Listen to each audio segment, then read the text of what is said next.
قد خصك الرحمن بالفضل والتيجان والروح والريحان يا حامل القرآن. رمضان رمضان رمضان. بسم اللہ الرحمن الرحیم. ناظرین کرام، ماہ رمضان اللہ کا مہمان ہے اور ہم اپنے مہمانوں کا ان کی شایان شان استقبال کرتے ہیں، تو اللہ کے مہمان کا بھی ہمیں اس کے شایان شان استقبال کرنا چاہیے.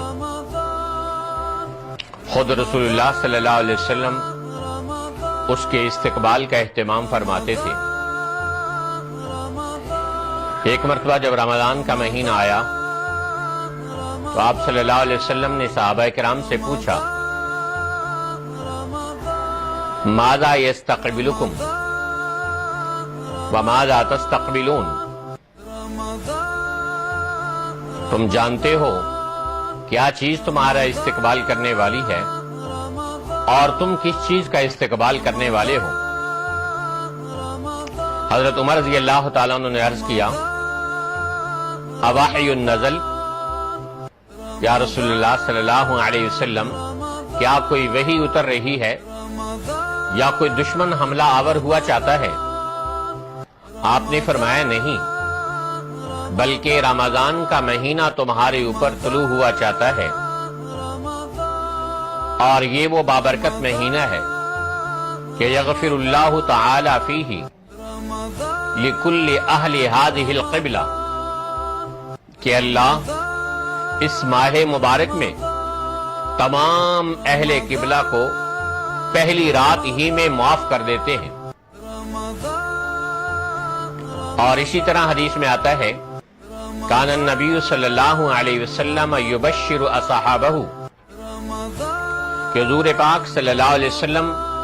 رمضان کے آنے کی خوشخبری اپنے صحابہ کرام کو سنایا کرتے تھے اور فرماتے تھے کہ رمضان برکت والا مہینہ آ رہا ہے. اور اسی طرح بعض روایات میں آتا ہے کہ آپ صلی اللہ علیہ وسلم رمضان کے مہینے کو باقاعدہ خوش آمدید کہتے تھے. حدیث میں ہے کہ آپ نے فرمایا، تمہارے اوپر ایک عظمت اور برکت والا مہینہ آ رہا ہے، فَمَرْحَبًا بِهِ وَأَهْلًا، تو اس مہینے کو خوش آمدید ہو. تو رسول اللہ صلی اللہ علیہ وسلم جس مہینے کا خود استقبال کرتے اور اس کی آمد کی لوگوں کو خوشخبری سناتے اور اس کو خوش آمدید کہتے تھے، ایک مسلمان کے لیے بھی چاہیے کہ وہ بھی اس ماہ مقدس کا، اللہ کی اس مہمان کا استقبال کرے. ہم دنیا کے انسانوں کو دیکھتے ہیں کہ جب ان کے کوئی عام دنیا دار مہمان آ رہے ہوں، عام انسان مہمان بن رہے ہوں، تو ان کی دل کی کیفیات کچھ یوں ہوتی ہیں کہ اے باد صبا، ذرا یہ تو بتا، مہمان جو آنے والے ہیں کلیاں نہ بچھانا راہوں پہ، ہم پلکیں بچھانے والے ہیں. انسانی مہمانوں کی آمد پر لوگ پلکیں بچھانے کے لیے تیار ہو جاتے ہیں اور رمضان رحمانی مہمان بن کے آ رہا ہے، اللہ کا مہمان بن کے آ رہا ہے. ہمیں اس کا شایان شان استقبال کرنا ہے. اور وہ استقبال کیا ہے کہ ماہ رمضان کے استقبال کا سب سے پہلا عمل یہ ہے کہ انسان ماہ رمضان کے پانے کی اللہ سے دعائیں کرنے والا بنے. رسول اللہ صلی اللہ علیہ وسلم 2 مہینے پہلے ماہ رمضان کے مہینے کی اللہ سے دعائیں فرمانا شروع کر دیتے تھے. چنانچہ حدیث میں ہے کہ آپ صلی اللہ علیہ وسلم دعا کیا کرتے تھے، اللہم بارک لنا فی رجب و شعبان وبلغنا رمضان، اے اللہ ہمارے رجب اور شعبان میں برکت عطا فرما اور ہمیں رمضان کا مبارک مہینہ نصیب فرما. اور اسی طرح رسول اللہ صلی اللہ علیہ وسلم رمضان کے آنے سے پہلے بھی کچھ دعا کیا کرتے تھے. 2-3 دن جب رمضان کے رہ جاتے تو آپ صلی اللہ علیہ وسلم ان الفاظ کے ساتھ دعا کیا کرتے: اللہم سلمنی لرمضان وسلم رمضان لی وتقبلہ منی. اے اللہ، رمضان کو مجھ تک سلامتی کے ساتھ پہنچا دے اور مجھے رمضان تک سلامتی کے ساتھ پہنچا دے، اور اس میں ہونے والے نیک اعمال کو اپنی بارگاہ میں قبول فرما لے. تو مجھے رمضان تک اور رمضان کو مجھ تک سلامتی سے پہنچا دے. اس کا مطلب کیا ہے کہ ایسا نہ ہو کہ رمضان آئے اور میں بیمار ہو جاؤں اور اپنی بیماری کی وجہ سے تراویح، قرآن پاک کی تلاوت اور دوسری عبادات کا اہتمام نہ کر سکوں، اور ایسا نہ ہو کہ رمضان تو آئے لیکن میں دنیا میں نہ رہوں. اس لیے اللہ رمضان کو مجھ تک سلامتی سے پہنچا دے اور مجھے رمضان تک سلامتی سے پہنچا دے. اس کا بھی آپ اہتمام کیا کرتے تھے. اور جب رمضان کا چاند طلوع ہوتا تھا تو آپ صلی اللہ علیہ وسلم اس کے لیے ایک خاص دعا کیا کرتے تھے. ایک عام دعا ہے جو ہر چاند کے طلوع ہونے پر مانگی جاتی ہے: اللہم احلہ علینا بالیمن والایمان والسلامت والاسلام ربی وربک اللہ. کہ اے اللہ، اس چاند کو ہمارے اوپر امن اور سلامتی اور ایمان کے ساتھ طلوع فرما، اور اے چاند، تیرا رب اور میرا رب اللہ ہے. لیکن ایک خاص دعا جو رسول اللہ صلی اللہ علیہ وسلم رمضان کا چاند دیکھ کر مانگا کرتے تھے وہ کچھ یوں ہوتی تھی: اللہم احلہ علینا بالامن والامانت والعافیت مجللہ. اے اللہ، رمضان کو ہمارے اوپر امن کے ساتھ، عافیت کے ساتھ، ایمان اور سلامتی کے ساتھ طلوع فرما دے. ودفاع الاسقام، اور اے اللہ، رمضان میں ہمیں بیماریوں سے محفوظ فرما. والعون علی الصلاة والصیام والقیام وتلاوت القرآن. اور اے اللہ، رمضان میں نماز، روزہ، تراویح اور قرآن کی تلاوت کے حوالے سے اپنی توفیق ہمارے شامل حال فرما، اور اس کے اندر ہونے والے نیک اعمال کو اپنی بارگاہ میں قبول فرما لے. اور آخر میں آپ دعا کرتے کہ اے اللہ، یہ رمضان اس حال میں ہم سے رخصت ہو کہ وقد غفرت لنا ورحمت لنا وعفوت عنا. اے اللہ، تو ہمیں معاف کر چکا ہو اور ہماری بخشش کے پروانے جاری کر چکا ہو اور ہمیں اپنی رحمتوں سے مالا مال کر چکا ہو. تو گویا رمضان کا چاند دیکھ کر آپ صلی اللہ علیہ وسلم جو دعا مانگا کرتے تھے وہ 4 چیزوں پر مشتمل ہوتی تھی. نمبر 1 کہ اے اللہ، ہمارے اوپر رمضان کے چاند کو امن، عافیت اور سلامتی اور ایمان کے ساتھ طلوع فرما. نمبر 2، اے اللہ، اس رمضان میں ہمیں بیماریوں سے محفوظ فرما. ایسا نہ ہو کہ رمضان تو آئے لیکن آدمی بیماری کی وجہ سے نہ روزے رکھ سکے اور نہ تراویح پڑھ سکے اور نہ رمضان کے دوسرے نیک اعمال کو بجا لا سکے. اور نمبر 3 کہ اے اللہ، نماز، روزہ، تراویح اور قرآن کریم کی تلاوت کے لیے اپنی مدد ہمارے شامل حال فرما. اس لیے کہ اللہ کی مدد کے بغیر تو انسان کچھ بھی نہیں کر سکتا. اللہ کی مدد شامل حال ہوگی تو رمضان میں قیام کی توفیق بھی ملے گی، صیام کی توفیق بھی ملے گی، تلاوت قرآن کی توفیق بھی ملے گی، اور دوسرے نیک اعمال کی توفیق بھی اللہ تعالیٰ کی مدد اور نصرت کے شامل حال ہونے کے مرہون منت ہے.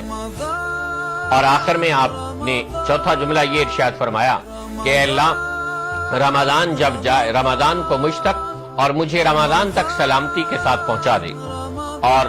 پھر یہ دعا اس بات پر ختم ہوتی ہے کہ اللہ، جب رمضان ختم ہو تو یہ ہمارے گناہوں کا بھی خاتمہ کر کے جائے، اور جب رمضان مکمل ہو تو ہمارا جسم، ہمارا وجود اے اللہ تیری رحمتوں کا مستحق ہو چکا ہو اور تیری رحمتیں مکمل طور پر ہمیں ڈھانپ چکی ہوں، اور درگزر والی چادر اور عافیت اور عفو والی چادر سے تو ہمارے اوپر ستاری کا پردہ ڈال چکا ہو. تو رمضان کے استقبال کا پہلا عمل اللہ سے رمضان کو پانے کی دعائیں کرنا ہے۔ نمبر 2 کہ توبہ اور استغفار کرنا کہ اے اللہ ماہ مقدس ماہ رمضان آ رہا ہے، اس کے انوار و برکات سے، اس کے انوارات و برکات سے اور ثمرات و فوائد سے اور فضائل سے صحیح طور پر مستفید ہونے کے لیے میرے قلب کو پاکیزگی عطا فرما، میرے گناہوں کو معافی کے پانی کے ساتھ دھو دے، اس لیے کہ بارش برسے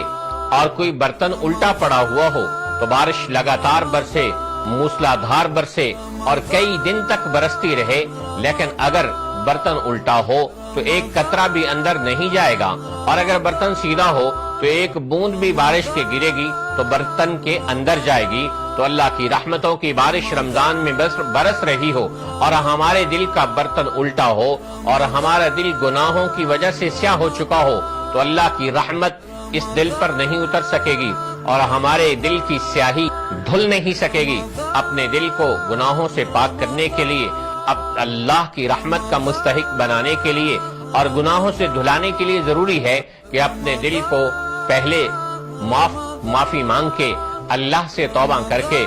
دل کو پاک اور صاف کر لیا جائے۔ اور توبہ کرنے والا تو حدیث میں آتا ہے التائب من الذنب کمن لا ذنب لہ، گناہ سے توبہ کرنے والا تو ایسا ہوتا ہے گویا اس نے گناہ کیا ہی نہیں۔ اور ایک اور حدیث میں آتا ہے کہ الصلوات الخمس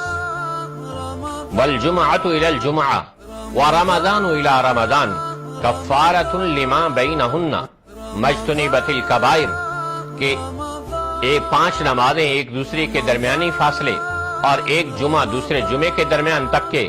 اور ایک رمضان دوسرے رمضان تک کے گناہوں کی معافی کا سبب اور ذریعہ بن جاتا ہے۔ اس لیے رمضان سے پہلے اپنے گناہوں کی اللہ سے معافی مانگ کے پاکیزہ دل کے ساتھ اللہ کے اس مہمان کا استقبال کیا جائے۔ نمبر 3 کہ ماہ مقدس کے احترام اور استقبال کا تقاضا یہ ہے کہ ہم میں سے ہر ایک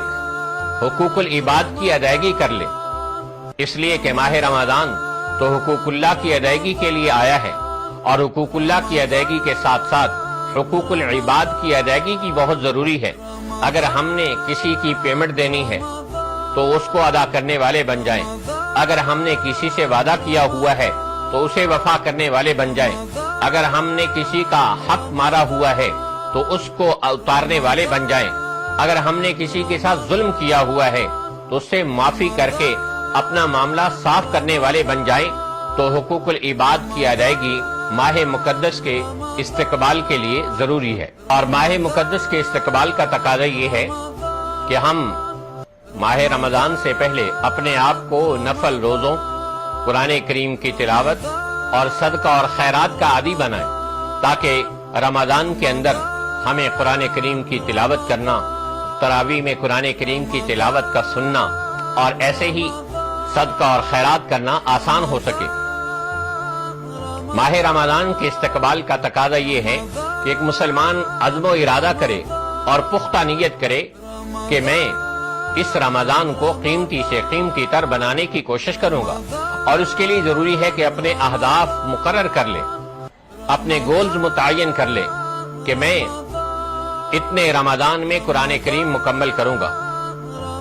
اور میں رمضان کی ہر نماز تکبیر اولیٰ کے ساتھ پہلی صف میں ادا کرنے والا بنوں گا،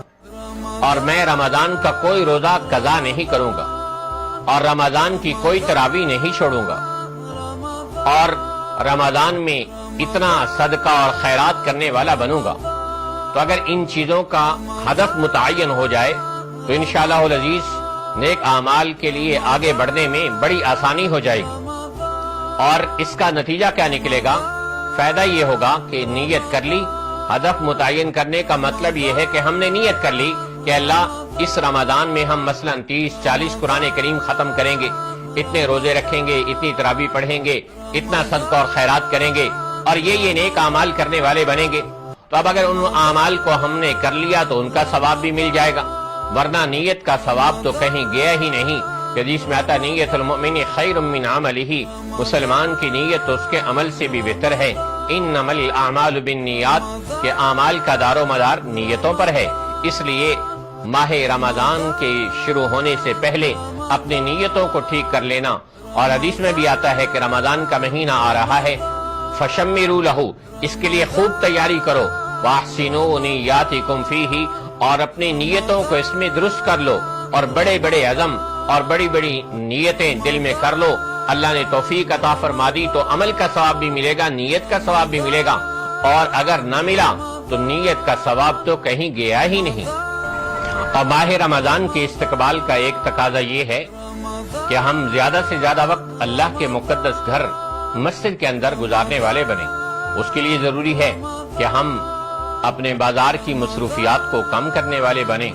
اور مہینہ بھر کی خریداری اکٹھی کر کے رکھ لیں، تاکہ بار بار چھوٹے موٹے تقاضوں کے لیے ہمیں بازار نہ جانا پڑے، کیونکہ حدیث میں آتا احب البلاد الی اللہ مساجدها وابغض البلاد الی اللہ اسواقها، اللہ کو سب سے پسندیدہ جگہیں مسجدیں ہیں اور سب سے ناپسندیدہ چیزیں جگہیں بازار ہیں۔ تو ماہ مقدس میں اللہ کی پسندیدہ جگہوں یعنی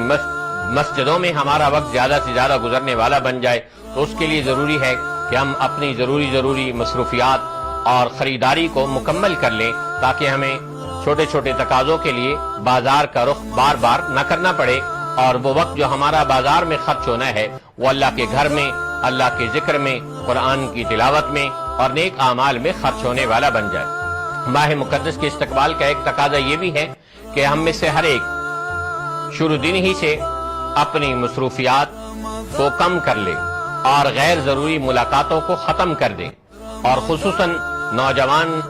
نسل اپنے آپ کو سوشل میڈیا سے دور رکھے، فیس بک، واٹس ایپ، دوسرے جتنے بھی سوشل میڈیا کے ذرائع ہیں ان سے اپنے آپ کو دور رکھیں گے تو ہم زیادہ سے زیادہ وقت قرآن کریم کی تلاوت کے لیے اور